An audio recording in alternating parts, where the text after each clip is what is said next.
اللہ الرحمن الرحیم۔ الحمدللہ آج کی تراویح میں سوا پارہ تلاوت کیا گیا ہے۔ تیسرے پارے کے آدھا نصف آخر سے لے کر چوتھا پارہ ثلث تک تلاوت کیا گیا ہے۔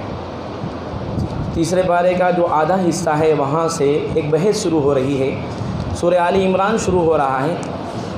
آل کہتے ہیں اولاد کو، عمران ایک پاک باز شخص گزرے ہیں۔ اللہ تبارک و تعالیٰ نے اس صورت میں اولاد عمران، فیملی آف عمران کا تذکرہ کیا ہے، اس وجہ سے اس صورت کو آل عمران کہا جاتا ہے۔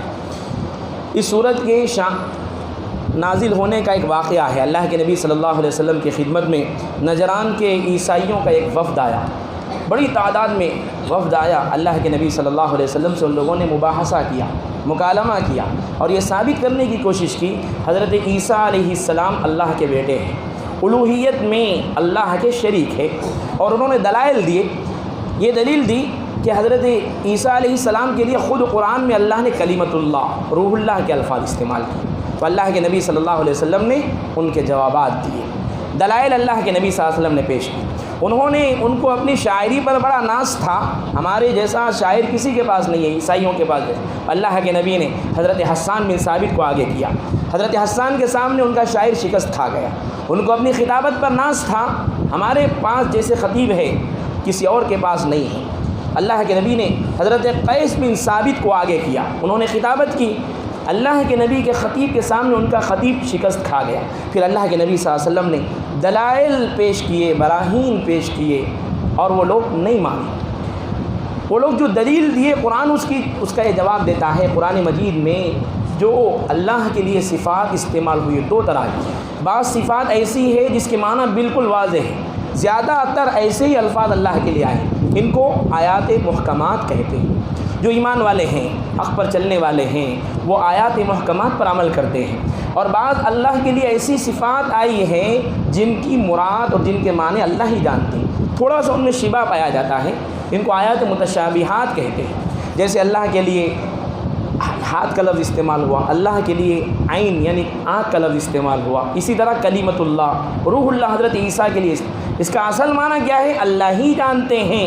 ان کی الٹی سیدھی غلط سلط تعویلات کر کے اپنے مطلب کی بات نکال لینا، ان میں سے یہ گمراہ لوگوں کا کام ہے۔ آگے اللہ تبارک و تعالیٰ نے یہود کے جرائم کو بیان کیا۔ یہود وہ لوگ ہیں جنہوں نے انبیاء کو قتل کیا اور اہل حق لوگوں پر ظلم و ستم ڈھائے، اور جو بھی انصاف کا قائل ہوتا اس کے اوپر یہ لوگ ظلم ڈھاتے تھے۔ اس کے بعد اللہ تبارک و تعالیٰ نے کفار سے دوستی کرنے کو، کفار کو، کسی کافر کو اپنا قلبی دوست، جگری دوست بنانے سے اللہ تعالیٰ نے منع کیا۔ دیکھو، کافر مسلمان کا، ایمان والے کا مخلص کبھی بھی نہیں ہو سکتا، اس لیے اللہ تبارک و تعالیٰ نے فرمایا لا يتخذ المؤمنون الكافرین اولیاء من دون المؤمنین، ایمان والوں کو چھوڑ کر کسی کافر کو، ہندو کو اپنا قلبی دوست بنا لینا یہ ایمان کی شان کے خلاف ہے۔ البتہ ان سے رکھ رکھاؤ کے لیے ان سے معاملات کر سکتے ہیں، مدارات کر سکتے ہیں، اپنے احوال کو درست رکھنے کے لیے ان سے مدارات کر سکتے ہیں، اچھے اخلاق سے پیش آ سکتے ہیں، لیکن ان کو اپنا جگری دوست نہیں بنا سکتے۔ اس کے بعد اللہ تبارک و تعالیٰ نے اس صورت میں 3 اہم واقعے بیان فرمائے جو خارق عادت ہے، عادت کے برخلاف ہے۔ سب سے پہلا واقعہ حضرت مریم کی پیدائش کا اللہ نے بیان۔ حضرت مریم کے والد کا نام عمران اور ان کے والدہ کا نام حنہ بن فاقوس، جو انتہائی پاک باز عبادت گزار خاتون تھی۔ حضرت عمران اور حضرت حنہ بن فاقوس بہت بڑی عمر کو پہنچ گئے، ابھی اولاد نہیں ہوئی، گود اولاد سے محروم ہیں۔ ایک مرتبہ حضرت مریم کی والدہ نے پرندے کو دیکھا، اپنے چونچ سے اپنے بچے کو پانی پلا رہی ہے، دل میں خواہش ہوئی اللہ مجھے بھی اولاد سے نواز دے۔ اس عمر میں اللہ تبارک و تعالیٰ نے اولاد سے نوازا۔ اولاد سے نوازے جانے سے پہلے جب انہوں نے دعا کی اللہ کے دربار میں تو منت مانگی تھی، منت یہ مانگی تھی اے اللہ جو بھی بچہ پیدا ہوگا اس کو میں بیت المقدس کی خدمت کے لیے وقف کر دوں۔ بچہ پیدا ہونے پر نظر مانی تھی، بچی پیدا ہو گئی، حضرت مریم نام رکھا گیا۔ بچی کو اس زمانے میں بیت المقدس میں نہیں رکھا جاتا تھا، الغرض اللہ تبارک و تعالیٰ نے اس کے لیے ان کو منتخب کیا، حضرت زکریا علیہ السلام کو ان کا کفیل بنایا۔ حضرت زکریا علیہ السلام حضرت مریم علیہ السلام کی کمالات کو دیکھتے تھے، ان کے معجزات کو دیکھتے تھے، ان کی کرامتوں کو دیکھتے تھے۔ حضرت زکریا کے پاس ایک مرتبہ، حضرت مریم کے پاس ایک مرتبہ حضرت زکریا علیہ السلام گئے، دیکھا بن موسم کے پھل رکھے ہوئے ہیں، پوچھا یہ پھل کہاں سے آئے؟ حضرت مریم نے کہا اللہ نے بھیجے ہیں، اللہ تعالیٰ جس کو چاہتا ہے بے حساب رزق عطا فرما دیتا ہے۔ حضرت زکریا اس وقت 100 سال کی عمر پار کر چکے تھے اور ان کی بیوی بھی بالکل بوڑھی تھی، بانجھ تھی، ابھی اولاد ہونے کی کوئی امید نہیں تھی۔ حضرت زکریا کے دل میں ایک امنگ جاگی، جب اللہ بے موسم کے پھل دے سکتا ہے تو اس عمر میں اللہ مجھے اولاد بھی دے سکتا ہے۔ حضرت زکریا نے اللہ سے دعا مانگی، اللہ تبارک و تعالیٰ نے حضرت زکریا کو یحییٰ علیہ السلام بیٹا عطا کیا۔ یہ دوسرا واقعہ۔ تیسرا واقعہ یہ ہوا، حضرت مریم کے بدن سے اللہ نے بغیر باپ کے حضرت عیسیٰ علیہ السلام کو اللہ تعالیٰ نے پیدا کیا۔ عیسیٰ بغیر باپ کے، ظاہری سبب کے بغیر پیدا ہوئے۔ یہ 3 واقعے اللہ نے بیان فرمائے۔ 3 واقعے بیان فرما کر اللہ نے فرمایا کہ عیسیٰ کو اللہ نے پیدا کیا ہے اور مریم کو بھی اللہ نے پیدا کیا ہے۔ مریم اللہ کی بیوی نہیں ہو سکتی، عیسیٰ اللہ کے بیٹے نہیں ہوتے۔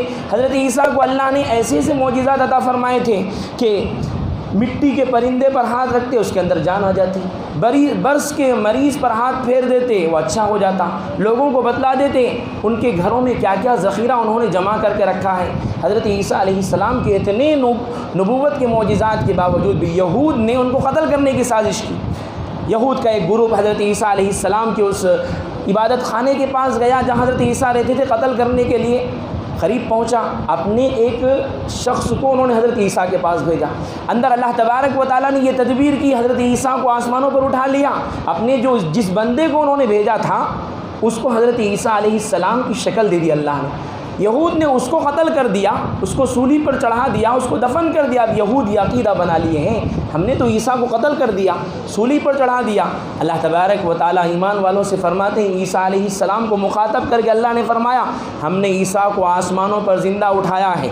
اب قیامت کے قریب حضرت عیسیٰ اس امت کے، حضرت محمد رسول اللہ صلی اللہ علیہ وسلم کے امت کے ایک فرد کی حیثیت سے آئیں گے۔ حضرت عیسیٰ علیہ السلام کی برکت سے اس زمانے میں قیامت کے قریب روئے زمین پر کوئی کافر باقی نہیں رہے گا اور اپنی طبعی موت مریں گے حضرت عیسیٰ علیہ السلام۔ یہ اہل السنت والجماعت کا اور قرآن کا، مسلمانوں کا حضرت عیسیٰ کے بارے میں عقیدہ ہے۔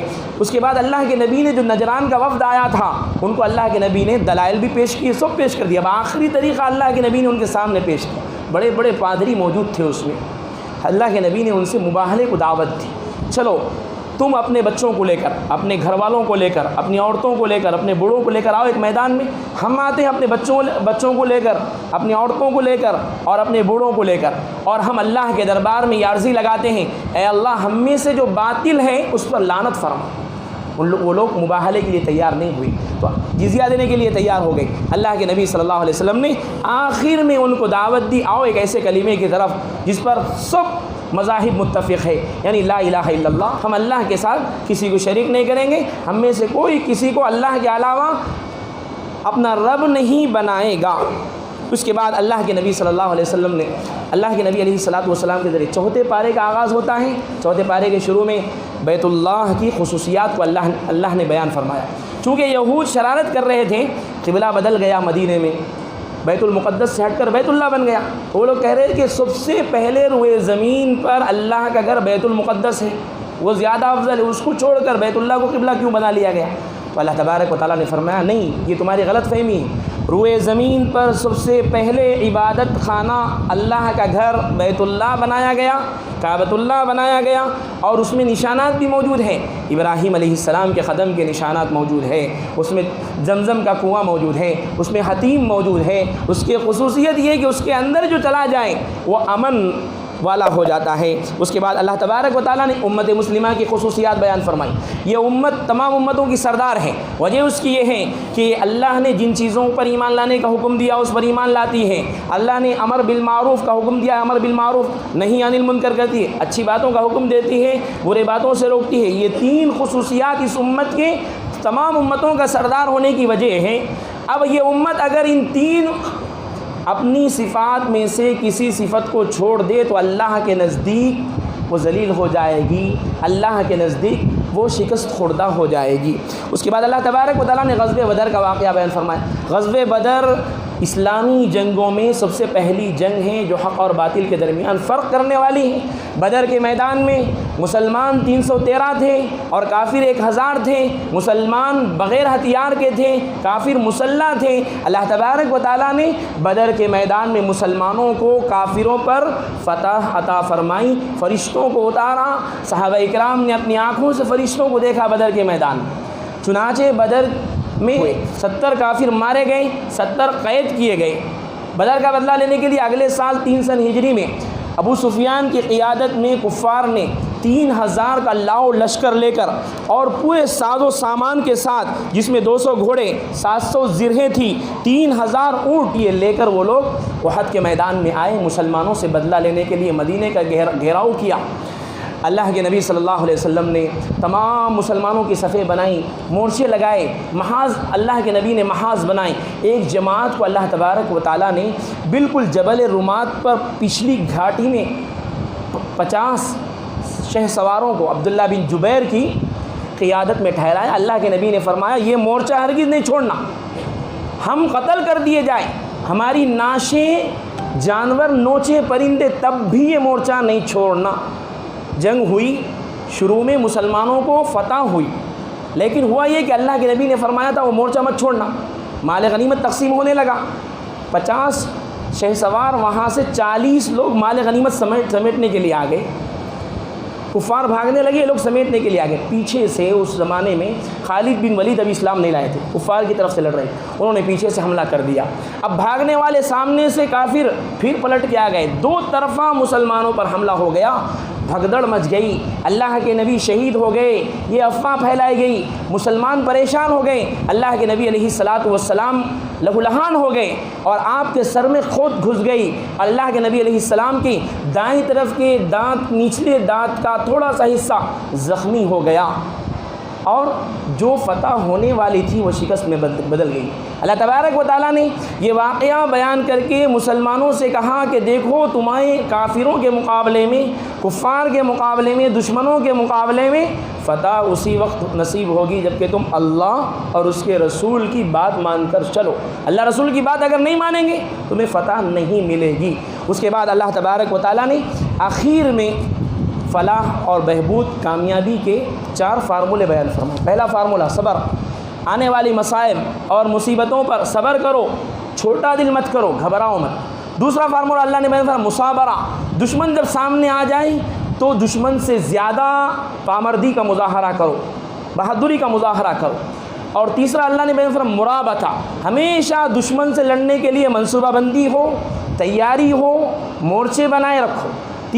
چوتھا اللہ نے بیان فرمایا جو اہم ہے ان تینوں سے وہ یہ ہے تمہارے دل میں اللہ کا ڈر، تقوی، پرہیزگاری ہونا چاہیے۔ یہ 4 چیزیں ہیں، یہ 4 چیزیں ہوں گی تو مسلمانوں کو کوئی دنیا کی بڑی سے بڑی طاقت شکست نہیں دے سکتی۔ اللہ تبارک و تعالی ہم سب کو عمل کی توفیق عطا فرمائے۔